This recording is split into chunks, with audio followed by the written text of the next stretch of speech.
everybody. I'm Greg. And I'm Katie. Welcome to the Meeple Society. Today we are on episode 47, the M's Part 2? 2. Yes, Part 2. Of a 5-part series. Probably 5 or 6.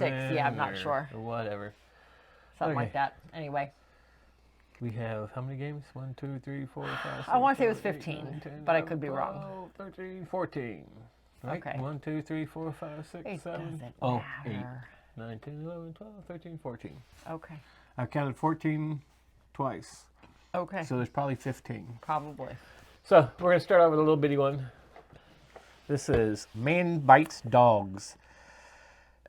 It's all about making headlines. Silly headlines. For points. And it's the man only bit one dog, not multiple dogs. So it's just one dog. What I say? Dogs.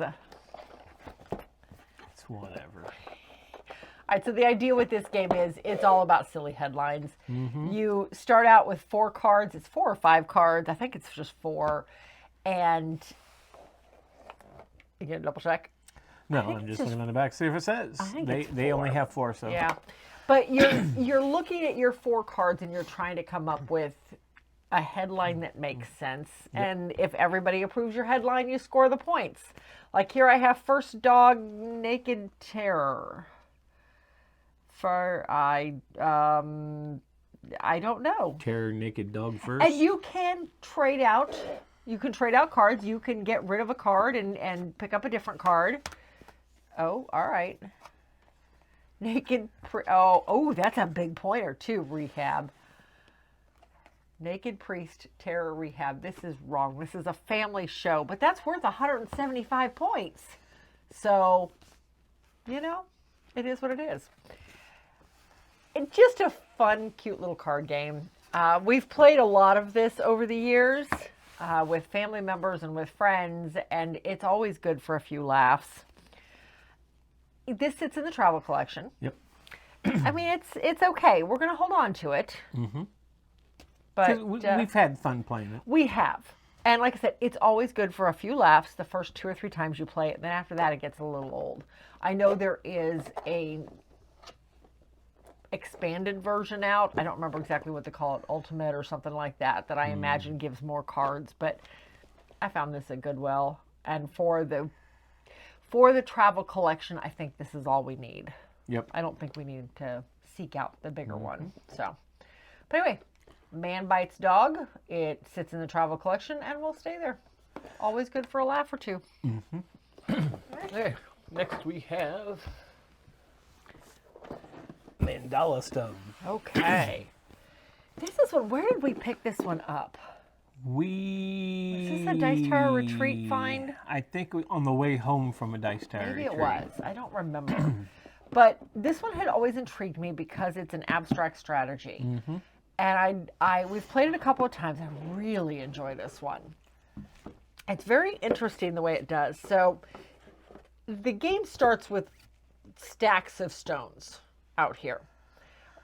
And 4 stacks on all of the flowered pieces. And then there are some pillars that start out in the corners and move around. And each turn, you can move them 1 space, and you can potentially pick up the stones around you wherever you land. That matches the top of the pillar. Right. It has to match the top of the pillar, and you have to pick up all of the same design. Right. And another pillar can't be in the Right. It cannot be next to another pillar because then that stone is locked. And then you're taking those pillars or those stones that you've gathered and you're putting them onto your player board, which is, there they are. You're putting them onto your player board down here where later on you're going to score them in each stack, and you have to put 1 on each stack. Or no, you put them all in 1 stack. They have to go all in the ones one that you stack pull off have to go on the same stack. in the order in which you took them off, because you have to take them off in a specific order. And then once you have 5 out here, every turn you have the choice of either moving a pillar and taking stones or scoring. Mm-hmm. And if you score, you're looking at different things, and you can decide which stack you're going to score, and then you score appropriately. And I'm not going to go into all of that because they all score differently. Yes. But as you're doing that, you're removing the stones you're removing one stone of each pile that you scored, and you're putting them on the board, potentially getting more. Maybe, depends on where you end up when you're doing so, and then when the game ends, when you get to a specific location based on the number of players. It is a really interesting abstract strategy game. We actually played it twice recently because we wanted to throw the expansion in. Yeah, and it came with it. Yeah, it came with this little mini expansion that fits nicely in the box, just like it is, that just gave some wild tokens, basically. Yeah, basically. Essentially and what they they are. started actually on the scoreboard. Yeah, that's right. They start on the scoreboard, don't they? So I really enjoy this one. I thought this was a really good abstract strategy. It really makes you think as to which pillar you're going to move, to where will it do me the most good, what colors do I need in order to put onto different stacks or to put into a stack so that I can later score. Yeah, this was an abstract. When I first saw it, I was not interested in it, but we got it, we played it, and yeah, it's a fun game. I really like this one. So this sits in our collection, and it will stay there. It doesn't come off the shelf often. No. Which is, apt to happen when you have so many games, but I really enjoy the plays we've had of it, and I look forward to digging into it some more. So, Mandala Stones, nice little abstract game. All right. Then we have the man game. May the best man win. And that box is on upside down. Oh my goodness. We played this with some friends recently. Ben and Jeff. Yes, we played a 4-player game with 3 guys and her. I was the first one out, or was I? I don't know. I don't remember. I'd have to grab my book, but I'm pretty sure I was the first one out, which is fitting. Okay, so this it's almost an activity type of game. It is literally, everybody starts with a number of chips, and that's all the chips that are in the game, and the chips are basically just switching hands until somebody's out, if I remember correctly. Yeah. This just has some crazy components. All right, so the idea with this one is you have this deck of cards, and on your turn, when it's your turn to read, you grab the top card and you read it, and then whatever it is. The group as a whole either does what it says, or the person who read it does what it says. Just depends on what the card is. Like this one is The Well-Read Man. Question: who was the protagonist of author J.D. Salinger's The Catcher in the Rye? Points. Correct 30 from each player. Incorrect, pay 30 to each player. Okay, so it's not the person whose turn it is. It's the person to their left or right has to take and read the card. Read the card, yeah. Because if it was your turn, somebody else would read you the question. If he got that correct and the answer's on the back, then everybody would have to pay him 30 points. Otherwise, he has to pay 30 out to each other player. Okay. Well, I think the person whose turn it is can't read the card because the answers are right there. Oh, that's true. The answers are on the back, not on the front. You're right. Yes. Holden Caulfield. I think that's how it was. I don't know. I think you're right. I think I blocked it out. So, like this one, You're secret not a man. ballot. No, I am not. What gave you that clue? Activity: grab the paper and pencil. Vote for the player that would be the worst wingman. And then it gives a description, a definition of wingman. The dude that helps you pick up chicks in a bar. You didn't know that, or? I did. I'm reading this. All players cast your vote on paper and pass it to the card reader. Points. The top vote getter pays 20 to each player. In case of a tie, apply the rock, paper, scissors. Loser pays. Yeah. This question never came up because I'm not sure. I'd have ended up with no votes. Although you guys probably would have all voted for me just because then I'd have lost 20 points per player. Yeah. So it's definitely not one you want to vote for yourself. This one has some interesting components. It does. You have a measuring tape, yep, and a rope. You have a rope, a paper football, some dice, an actual deck of cards, a rubber band, This is the best part of the thing. standee stand. Is these chips. Yeah. These chips are fantastic.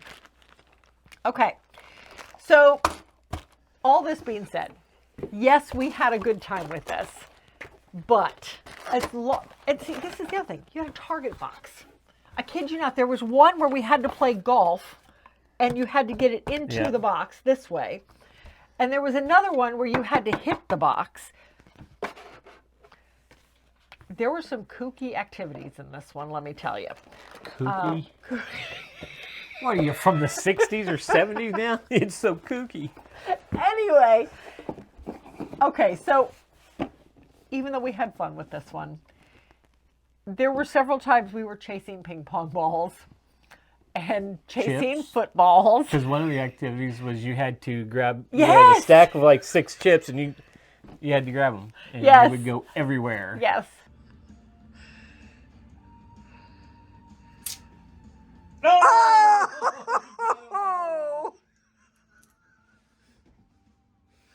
I remember being good at this. I was never good at this skill. Oh,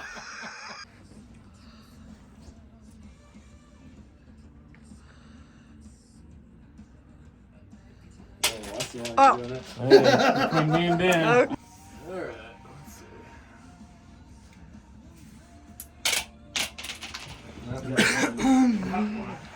Gonna catch 2. I was too far in my own head.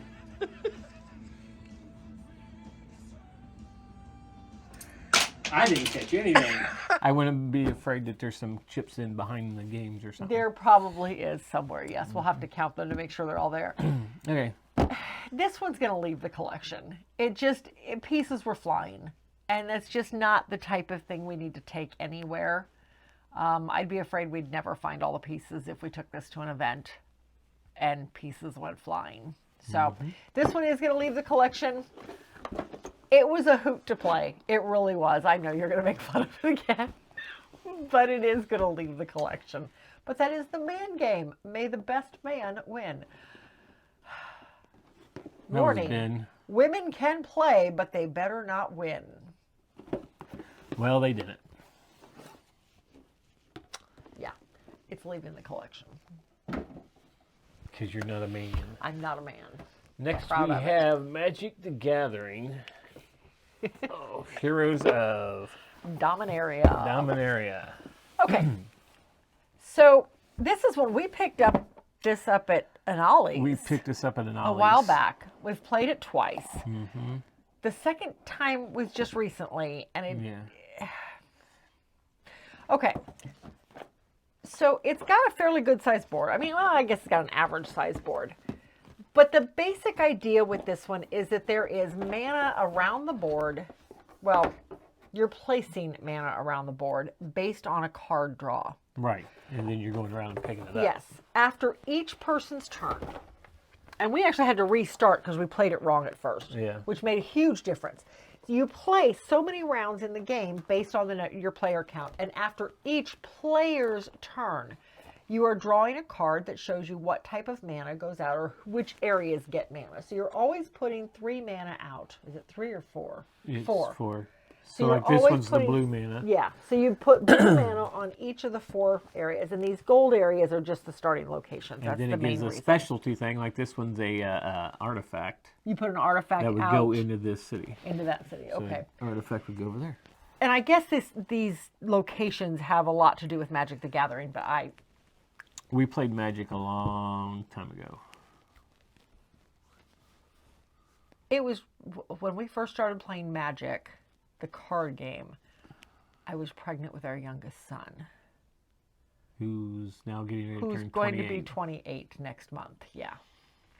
So, anyway, all right. So everybody has their player board, and you have all these gorgeous pieces on the player board. The pieces are there. I cannot fault them for that. That's for sure. But you are moving around the board trying to get these pieces out onto the board. Yep. You've got the monoliths that you can put out, and each thing costs so much mana. So you're moving around and you're trying to collect mana, and you can only collect mana once per turn. And then you're using that mana to do whatever it is you can do. You can do as much as you want, but you can only collect one type of mana per turn. So you're putting monoliths out. You're getting more. You start with, well, in a 2-player game, you start with 2 of them out. In a multiplayer game, you only start with 1. But you're getting more of your people out, so you can spread out a little more. You're getting the monoliths out. You're getting ley lines out. You're putting ley lines down. To connect the areas. Yeah, so that you can draw mana from elsewhere. Yeah. And then down here, you're defeating the bad guys that come out onto the board. When you defeat them, they go onto the board instead of coming off. It was okay. I found, I seen that there was one way to win the game. And if you deviate from that, you're not going to win the game. Because I remember the first play we had, I was getting my monoliths out, or manoliths out really quick. Because you're getting mana for every monolith you have of that type. That's true. But the second time around, I was trying to get my ley lines out to get things connected so I could start picking up mana up anywhere. Right. And didn't get my manoliths out, and you totally blew me away I because had you were one getting of my your manoliths secret out. goals, because there are secret goals in this to boot, and one of my secret goals was to get manoliths on 3 connecting, and then I had another one that said I had to have manoliths in 2 other spots. So my goals were to get the manoliths out, and there are some In-game community story. goals. Yeah. Basically, as you get you get everything out, you get to claim one of these. So The first one there gets the higher of the, right. the ones there. This is sat in our collection since we got it, but we are going to move this over to the travel collection. Neither one of us, like I said, the plays were okay. Yeah. I feel I have no need to play it again. No, and I feel like the Magic the Gathering name might garner some attention. We'll take it to a few events and see what happens. It may or may not stay there. I'm not sure yet. But for now, it's going to move into the other collection, and we'll see what it does. But yeah, that is Magic the Gathering, Heroes of Dominaria. Next we have Mancala. Regular. And then we have the worst game ever. It is not. Just okay. Basic Mancala. This is one of those games that you play on your phone, and it just. I had never seen anybody play this in person. I see them all the time. You see them in stores constantly. I had never seen anybody play them until one of our choir students said, "Oh, Mancala!" And she and her friend sat there and played it for an hour, over and over again.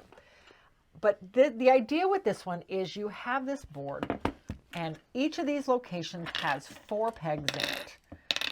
And of course, 4 stones. 4 stones, yeah. Colors don't matter. You really got to set it up. I'm just going to set up one side. So you have all these stones. And the idea is that, although I've got it going backwards because it should go, you're going this direction. Yes, I know. But the idea is you are picking up one batch of stones. Doesn't matter how many stones are in there. You are picking up one batch of stones and you are dropping 1 stone into every location as you go. And that's your turn. If this was my end, then I would drop a stone into this end. If this was not, then I would skip it. But if I ended my turn, so say this was my end, and I do 1, 2, 3, 4, 5, my last stone ends up in my reservoir, then I get to go again. Well, gosh, I could do 1, 2. I get to go again. And you just keep doing that until you no longer end in your reservoir. One of the neat tricks, though, is that, say I had 2 here. I could go 1, 2, and I capture everything on my opponent's side if I end in an empty spot on my side. And there's something next to me. I get to capture all of his, and they go into my reservoir. I mean, it's your standard Mancala game. I play this on my phone constantly. Yeah. And I enjoy it. I have never played, until we played this one, I had never played a full-on game of it. However, well, you kind of have because you've played 5 Tribes. well, it's not the same. I'm sorry. Yes, it is a Mancala style, style but to that's it, not yes. the same. But this one is a novelty, though. that's all it is. This is a 4-player game of a Yes. game that should only be played at 2. I liked it at 4. I hated this game. I absolutely despise this game. This is not a game that needs to be 4-player. Okay. I enjoyed this game. Yep. So, same concept here, only if you end in your reservoir, if you end in your reservoir, you get to keep it, you still go again. Same rules. If you end in an empty spot on your side of the board, then you get to take everybody's from that location. There is an alternate rule where you only take the one directly across and not everybody's. We played with everybody. I enjoyed it. Because you won it. I did win it both times, yes. Both times. Anyway, I enjoyed it. I did not. He did not. That being said, it is a novelty thing. This one is for sure going to stay because it is a classic game. Yes, I'll play that one. I don't know whether to keep this one or not, honestly. There is nothing that states what it is. I don't know. This is one of those I have not quite decided on yet, whether it's going to stay or go. I won't be playing it. Anyhow, I'll let you know. Maybe. I'll probably totally forget. But, I mean, if I have to make a snap decision, I'm going to say this one's probably going to go. Just because there's nothing that labels it what it is. I mean, I could put a sticker on it, but... And this is more of the classic game. Yes, it is. So this is the way the game needs to be played. A 4-player Mancala game is not... I thought it was an interesting take on it. But apparently I am in the minority.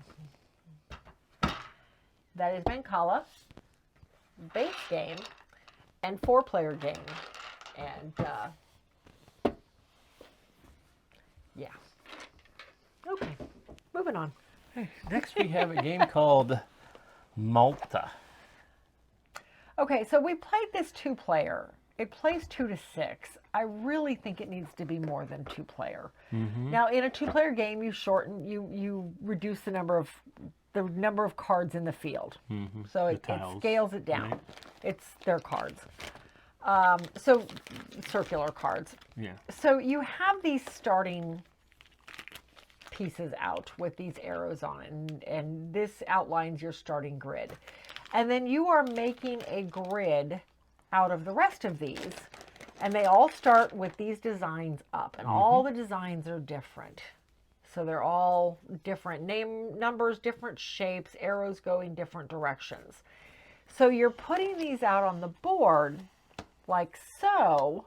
Well, you got to put them right side up. So that all the numbers are the same direction, basically. And your piece starts in one location. You start on one of these. There are ways to rotate these cards. There are things, you're going to have these cards in your hand, and you can swap things out. You can rotate them. You can, all different things. The idea is that you want to stay on the board. The number on each of these cards is how many cards you're going to draw at the start of your turn. The idea is that you have to play exactly half of your hand every round, whether the card makes sense to play or not.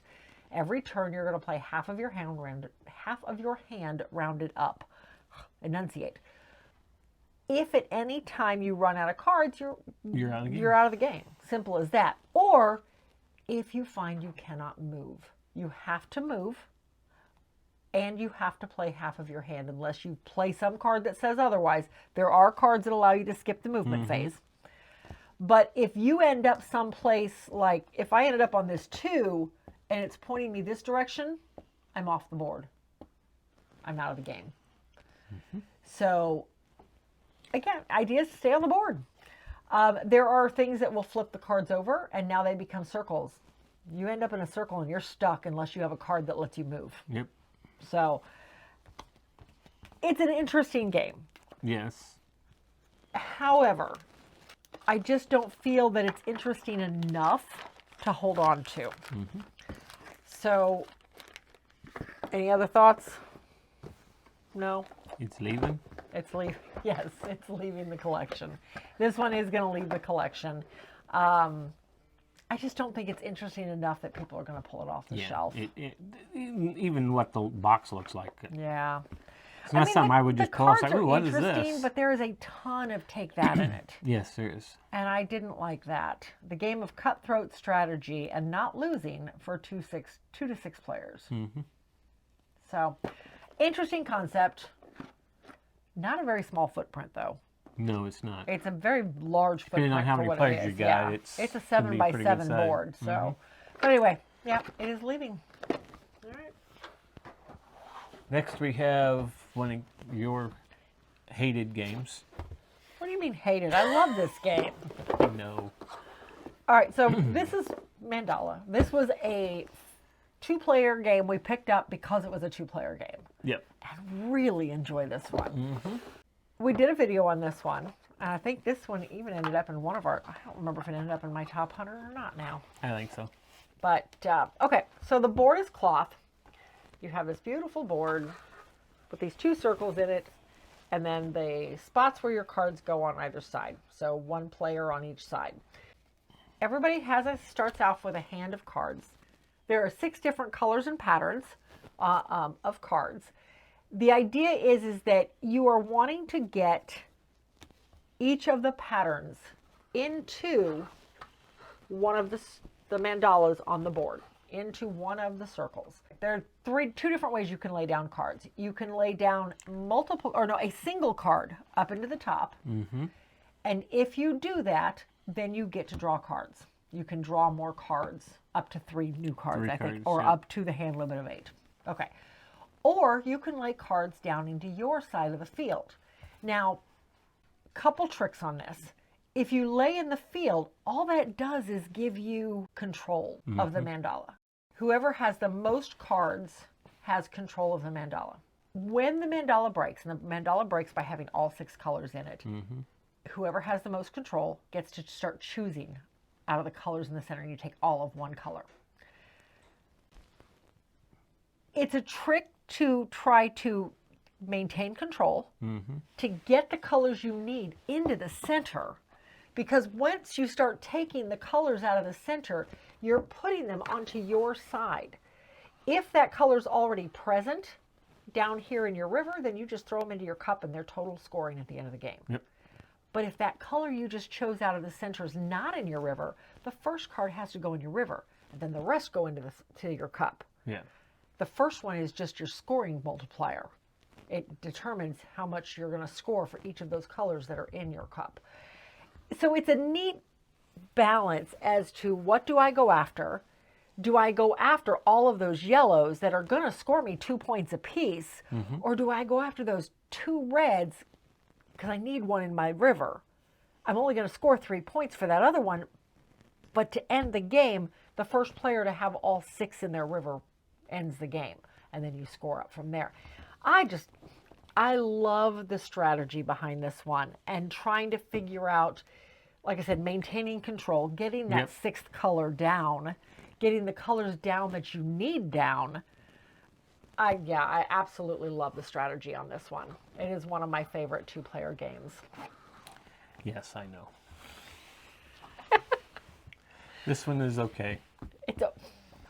You're being a sourpuss tonight. No, I'm not. I'm just stating it's okay. Okay. Well, I know you love it. I do. I don't get to play it very often because, it's 2 players and it's okay. Anyhow, that is Mandala. Really neat 2-player game. I really like this card game. It's definitely a different type of game that we don't have. So. It is, yes. So this one will stay if this one's in our collection, it will stay there. So yeah. Anyway. Next we have Make and Break. This one. Oh, you didn't remember what this one was? No, I didn't. Sorry. Okay. This one's a timer type of game. So you have this deck of cards out in the middle, and everybody gets 3 seconds to do as many of them as they can, right? Yeah, and you flip them over as you do them. Well, maybe 3 seconds. You roll a die to see how long you have. Yeah. And you set the timer to that number, and then you minutes, hit actually. is it oh, that may be. Yeah, it has to be minutes. Anyway, you set the timer to that number, you hit go, and then you start flipping over these cards. And you have to make these patterns out of, if I can get that to stand up, there you go, out of all of these gorgeous, thick, chunky blocks. And some of them are super easy patterns. Some of them are not. Like, see, this one can be any color, that position, those positions, but any color. Whereas this one has to be very specific colors. And like this one's very simple, and okay, that one's not. Some of them are. But you get points based on their complexity if you can get them done. You can't pass up one. So you can't pass up one of these difficult ones to try to go to an easier one. When the timer's out, you're done. Simple as that. And then you just take the number of points that you take the points off of the cards into your supply, and then after so many rounds, the game is over. Simple as that. Super easy game. It's more of a speed dexterity type of Yes, thing. it I is. love these pieces, though. These pieces are great. I do like the fact that the pieces are big. Yes. Yeah, you're not working with these little bitty things. So, but anyway, that is Make and Break.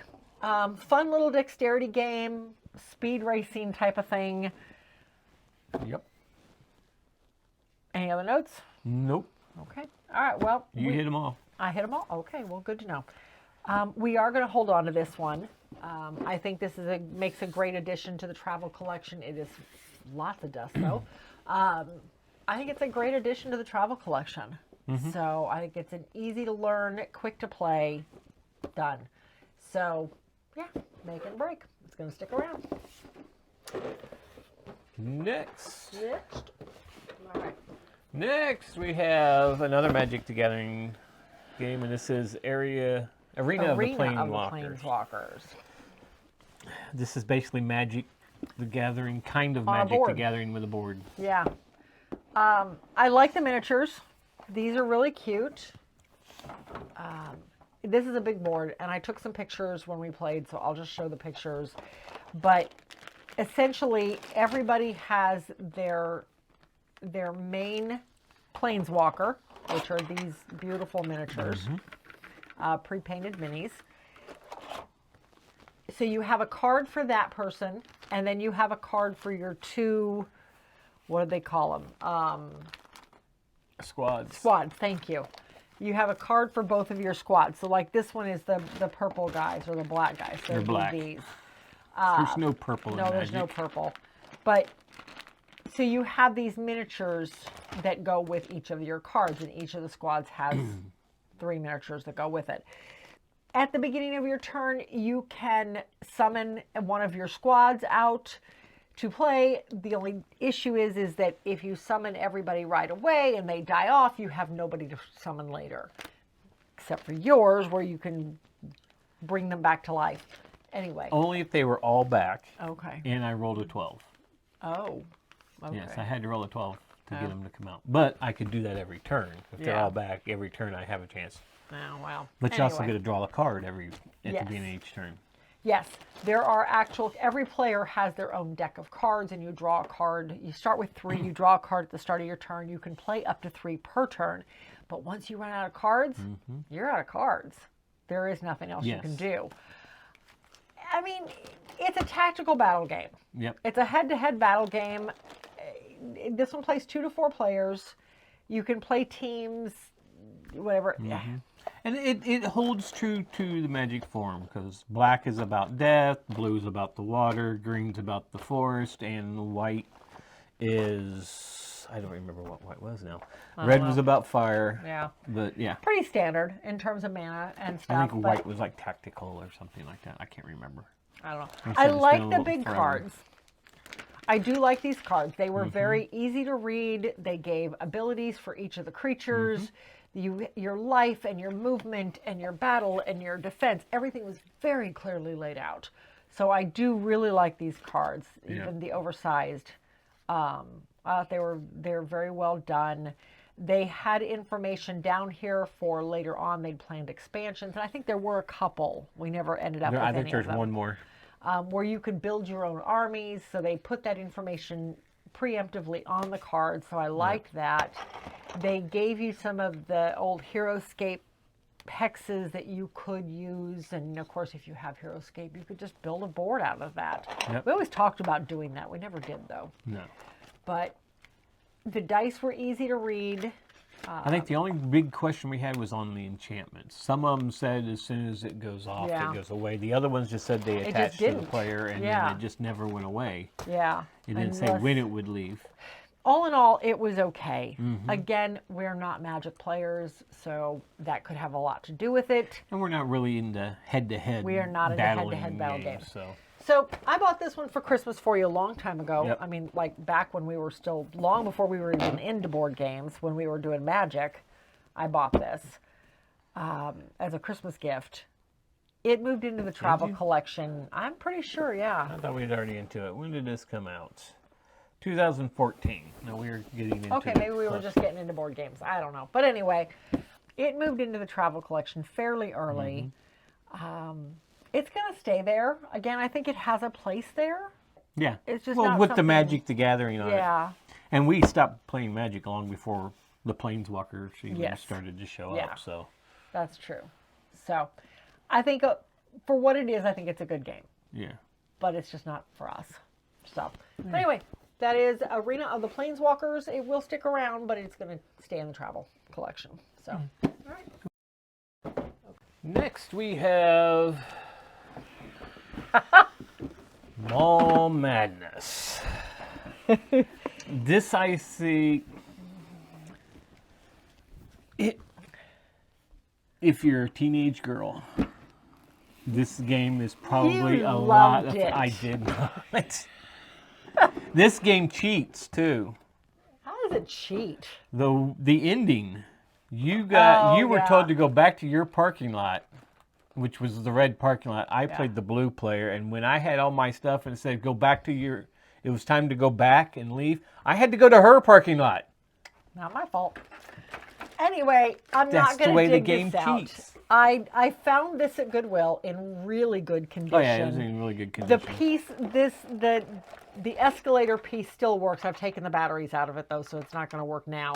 But it still works. It still gives instructions. This essentially takes the place of your die. That is the cheater right You there. on your turn, you hit the button. It tells you how far you're allowed to move, which player moves. You hit Oh, that there you button. go. This is if you didn't hear what it said. Oh, and that's he- right. he You need to repeats. repeat it. So you hit the button at the end of your turn. It tells the next player how many spaces they're allowed to move. It is basically, again, simulates a die roll. And it comes up, tells you where the sales are at. Yep. and- Every so often, it'll tell you to change the sales and the clearance spaces. You are trying. The goal of the game is to get. the lid, and I can turn it around. Okay. Oh, there you go. The goal of the game, and I took some good pictures of this one too. So, the goal of the game is to purchase so many items. Doesn't matter if they're on sale or clearance, whatever. But you're paying for them. If you run out of money, you have to go to the ATM and get more money. Or it tells you to go to the ATM. Or it tells you to go to the ATM. When and you're get one money. door away from getting your stuff, Yes. it's like, nope, you gotta go to the ATM. So here's your sale card here, and once you make a sale, you pay the money for it. It's paper money, and you put a check mark on your item to show that you've paid for it. Once you have all 6, and it tracks your purchases because it'll tell you when you're someplace and you want to make a purchase, you stick your credit card in, you basically slide your credit card. And it'll tell you, well, oh, hey, this is on sale, surprise. Or, sorry, we're out of stock. Come back later. You heard that a couple times too. I want to know if I have it in my hand, how's it out of stock? Anyway. You went in and asked for it, it was gone because you couldn't find it. I don't ever go in and ask, hey, you got this? I go in and look. Anyway, I thought it was a lot of fun. If you're a teenager, this is really good. Yes. I've been removed as a teenager just by a few years, but I'm no longer a teenager. I'm not so- sure you were ever the target audience. No. No, when I was a teenager, I did hang out at the mall every once in a while. I still don't But think not you were to the shop. target audience. Anyway. And no, I'm not a teenage girl. So. This was not out when I was a kid. I never played this as a kid. When we played it the other day, it was the very first time. It was like 91, I think, or something like that. 2004. Well, yeah, this one, yes. But the okay. original came out in Well, the 91, 80s. still, you were way Yeah. away from being a teenage kid. I was only a few years off. Whatever. Anyway, so this is another one I'm torn on. I think it is a classic game that is very popular. Well, was very popular. When we posted pictures about this, a lot of people responded. I think this got the most comments we've ever had on a picture, ironically. A lot of female posts. Well, yes. So I'm very torn on whether or not to keep this one or to let it go because of the box size and the setup. It is very labor intensive to set up. And my fear is that somebody's not going to be careful and it's going to get torn up. So I don't know yet. This one's kind of on the fence. I haven't decided what's happening with this one. If I decide to get rid of it, I already know somebody who wants it. But, so we'll see. I haven't decided on this one. This one is to be determined. But it is a fun little game. Well, not little. That's the problem. It's a fun game. I thought so. Well, I've had people say if I didn't want it, Yeah. they were wanting it. So. Yes. Yeah. All right. But anyway, that is Mall Madness. This is the electronic version. Yeah. Lots of fun. I thought so. Because you're a Again. girl. I'm in the minority, though. Which surprises me because you don't like shopping. No, I do not like shopping. You are very right. But I still thought it was a fun game. I'm just going to put this one down here because it's so large. Okay. There we go. All right. Next we have Maglev Metro. And this time around, we actually played with Yes. the maps. Normally, we don't bring up the expansions, but We did on this one because we needed to get them played anyhow, just to remove the blue sticker, if nothing else. But we went ahead and played through all 6 of the maps in here. And this was an expansion we backed not too long ago. I'm not going to go into a lot on role play on this one because we covered it quite extensively in our recent podcast, which is on the channel. So by all means, check it out there.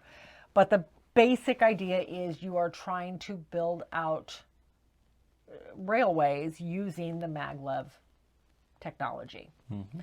You're trying to build up stations and the rails and pick up passengers and get them delivered to their proper stations. And as you deliver them, they go onto your player board and they give you either endgame bonuses or more turns, or they unlock things for you or give you stronger actions, that type of thing. The base game comes with Berlin and Manhattan, right? And then this one added, oh my goodness, Mex, monorails, yes, Paris and London, Mars, and the moon bases. Yeah. So it added 6 new maps around the world and around the solar system.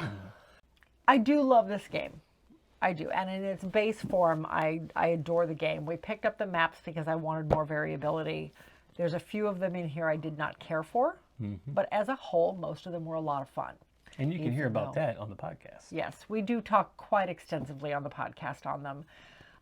So I'm not going to go into a lot of gameplay other than the little short snippet I already did, but overall impressions, I love the components.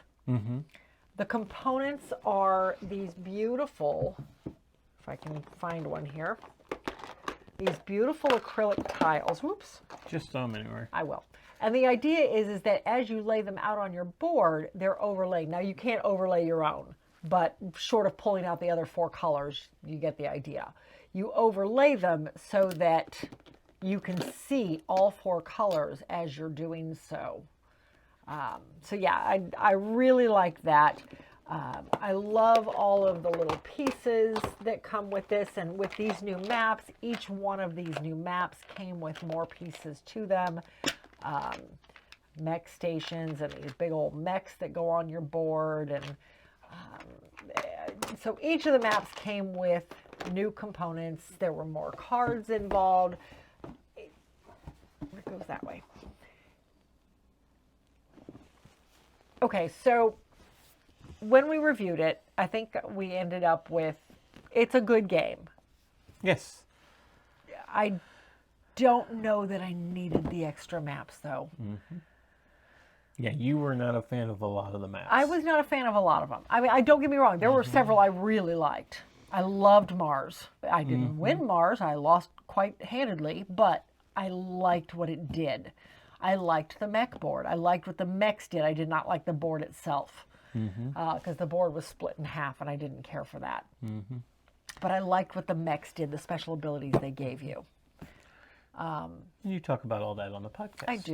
I do. So I guess, but I don't want them to have to go listen to the podcast just to get our thoughts on it. Anyway. She likes this one. She's kind of... About 50-50 on this one. Like I said, I liked pieces of each one. I did not care for Paris. It was too fiddly. Yeah. Paris made it very fiddly, I thought. But other than that, Paris was really the only one I didn't like. Everything else, there were good things about. But anyway, that is Maglev Metro. This one is in our collection. It will stay there. I do feel like we need to play these again, but with more players. Yes, yeah. I definitely the think new maps all need more players. I feel like they... Well, I think the game as a whole, it says 2 to 4. I think it really shines. This would be really good at... I think this is good at 3. 3 to 4 players. 4 makes it a little long, but I think this would shine at 3. And I don't know that we've ever played it at 3, honestly. I think we've always played it 2 or 4. Yeah. So, but anyway, that is Maglev Metro. It will stay.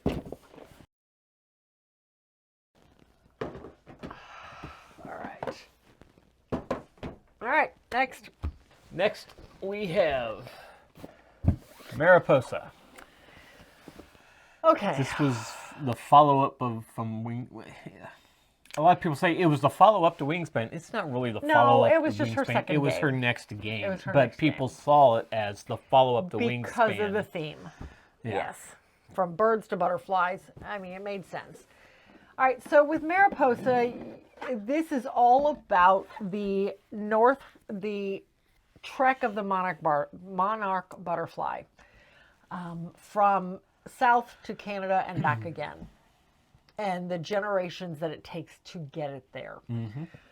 So the way the game plays, there's a couple of different boards. This board just has cards out that is essentially set collecting through the game. That's all that is. So here is your main board. The game plays in a series of 3 rounds or 3 seasons. Spring, summer, and fall. And each season, you have so many turns based on the season. So each player in spring is going to have 4 turns, in summer 5, and in fall 6. The idea is you are starting with a Generation 1 monarch down here, and then you are trying to get your monarch butterflies as far north as you can. Depending on what the cards say. Right, depending on what the cards say. Because each of the cards are going to give you bonus points. Bonus points at the end of the round. And as soon as each round starts with cards out, or with next generation butterflies on the card. If everybody clears those, then everybody gets to see what that next round goal is early, so you can start setting yourself up. But if somebody doesn't clear their next generation, then, in other words, you don't do something that enables you to hatch that generation. Right. Then nobody gets to see what that is until the round starts. And then you only have so many turns to get set up for it. So it makes it a little trickier in that aspect. But your goal is to get up further. You have cards that dictate how you can move. You can play 1 card per turn. Each card will let you move. One card may let you move 2 different butterflies a certain number of spaces, or 1 butterfly further. However, if you land next to one of these little pods, then you get to, and you can pay the price, because in order to go up in generations, you have to pay so many flowers to do it. Then you can of the same type. Then you can hatch the next generation, one of the next generation. Meanwhile, every time you land on a flower, you're collecting those tokens and trying to save them up. So it's a set collecting of sorts. This one is tricky. Yeah. Now, we were both big fans of Wingspan Yes. and of what that game did, so we definitely wanted to give this one a shot. We've played this 2 or 3 times now. Yes. We've played it at 2-player, we've played it at 4-player. I mean, I understand what's happening with it. Yeah. I just can't ever make it work. Nope. So, I mean, maybe it just is going to take more playing. Because you I don't feel know. like your brother was trying to do, he was kind of trying to stay low so Yeah. he could get as many as he can back, but then realized he was losing out on all these points that were up north. Yeah. So he changed his tactics and started going up then, and then realized, I'm not Too going to late. hardly get anybody down there. Yeah. So if you're worried about these cards to get these up here to get all those points, Yeah. then you're not getting the big points by getting your 4th generation butterflies back. Yeah. It's hard because, yeah, the ultimate goal is to get those 4th generation butterflies back into Mexico. And trying to get the 4th generation tiles to flip over, so now it's 2 of them on Yes. one tile and But doubling yeah, the points. it's rough. It is rough Yeah. to make this one work. Yeah, the butterflies don't score unless they're back Yeah. across the line. Right. So this one sat in our collection for a very long time since we got it. We've decided to move it over into the other collection, into the travel collection. I see how it think does. it is a good game for what it is. We just don't enjoy it. But I want to see if, I want to add it to the strategy collection in that room and see what happens. So, but anyway, that is Mariposas by Elizabeth Hardgrave. All about the flight of the monarch butterfly. But yeah, it is going to move over to the travel collection. And lastly, we have Last but not least. Maracaibo. I probably ought to leave it down because of the insert that's in there. Oh yeah, okay. I'm trying to. Well, it's pretty locked in. It is pretty locked in insert. Okay, so this is one we picked up secondhand. Yes, we off of did. a Facebook marketplace purchase. Yep. So here's your board. This is essentially a race around the board type of Yep. game. You play so many rounds. This is one of those games where you can move anywhere from 1 to 7 spaces. But you can't go back. You can't go backwards. So if you jump ahead, then you're skipping over places you could do actions. Mm-hmm.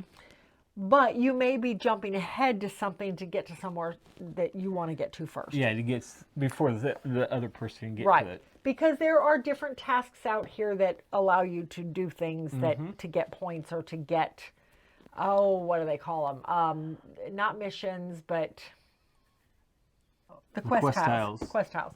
So there are different quest tiles that are out that you use your cards, and the cards are multi-use. They can be used as goods. They can be used as a couple of different kinds of goods, actually, or they can be used for their actions. Right. And so you are trying to play the cards out in front of you for the actions, for the long-term benefit of those actions, but at the same time, you're using them to get the quest tiles accomplished. Or you're selling the goods in order to get the coins and to get points. I'll be honest, we've played this one once. We've played it twice now. The first time we played it, I remember enjoying it. Yeah. But when it came time to start going through our top 100, this one came off my list altogether because I could not remember anything about it. Same on mine. Nothing.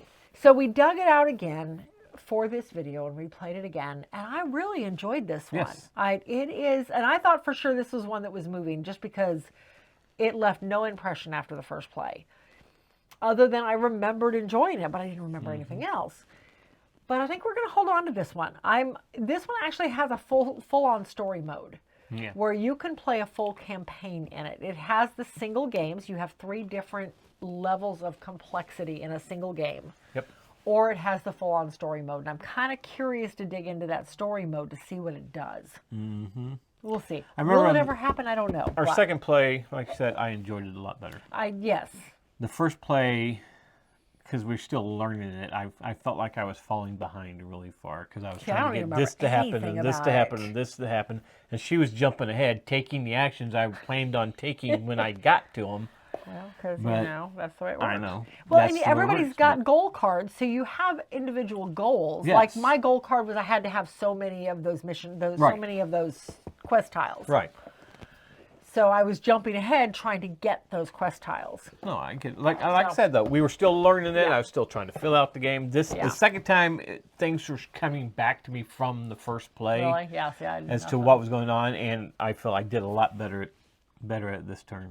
Okay. Well, I did not remember anything. But no, I really enjoyed this last play of it, and we will hold on to it and hopefully explore this one some more. I am curious It has an to explore this expansion, one. but I'd rather explore the whole thing I'd rather before we explore the decide to game get an first. expansion. Yeah, agreed. So yeah, that is it. That is it for this episode. Got more M's coming. Lots more M's I'm coming. looking at a bunch of them. Yeah. So let us know what your thoughts are on some of these. Should I hold on to Mall Madness? Is it good for the travel collection? What about Mandala 4? Mancala 4. Mancala 4. Anyway, It's not a game. it is a game. It's Just because torture. you didn't like it does not make it not a game. Does not make whatever. You know what I meant. Anyhow, It's like checkers, 4-player checkers. Anyway, until then, we'll see you at the next one.